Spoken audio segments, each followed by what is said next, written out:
Hello guys, Rita Navar cooking લાઈફસ્ટાઈલમાં સ્વાગત છે તમારું।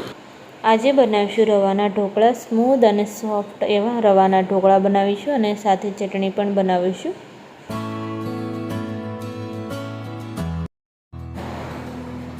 એક બાઉલમાં 1 કપ રવો એડ કરશું। 1 કપ ખાટી છાશ લીધી છે, મેં ખાટી છાશ લીધી, તમે દહીં પણ એડ કરી શકો અને મિક્સ કરી અને થોડું પાણી એડ કરશું। પાણી એડ કરીને આપણે એને મિક્સ કરી દઈશું। મિક્સ થઈ ગયું છે, હવે આપણે એને ઢાંકણ ઢાંકી દઈશું 5 થી 10 મિનિટ। હવે આપણે ચટણીની તૈયારી કરીએ।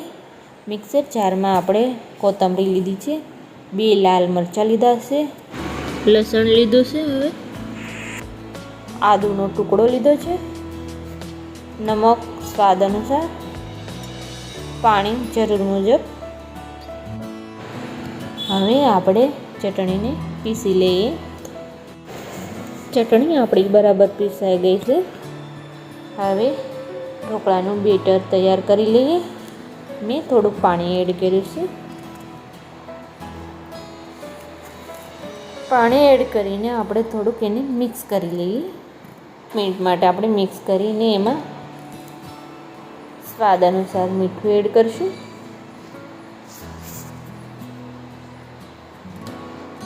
અને ઈનો એડ કરી દઈએ।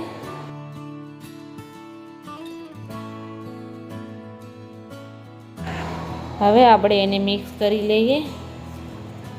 મિક્સ કરીને આપણે એને ડીશમાં એને ફેલાવી દઈએ।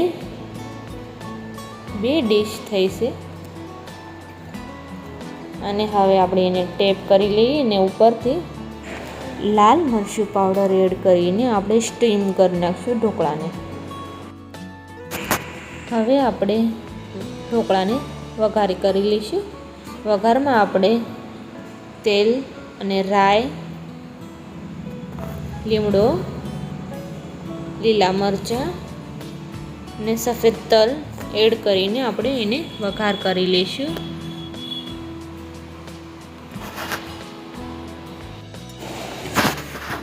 દેખાવમાં ખૂબ જ સરસ લાગે છે ઢોકળા।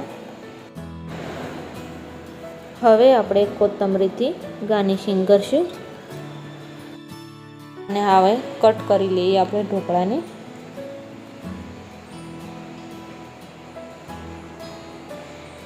સવારમાં નાસ્તામાં પણ ખૂબ જ સરસ લાગે। સોફ્ટ અને જાળીદાર રવાના ઢોકળા તૈયાર છે।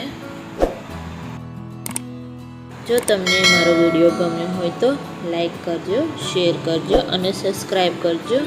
Thanks for watching. Bye bye.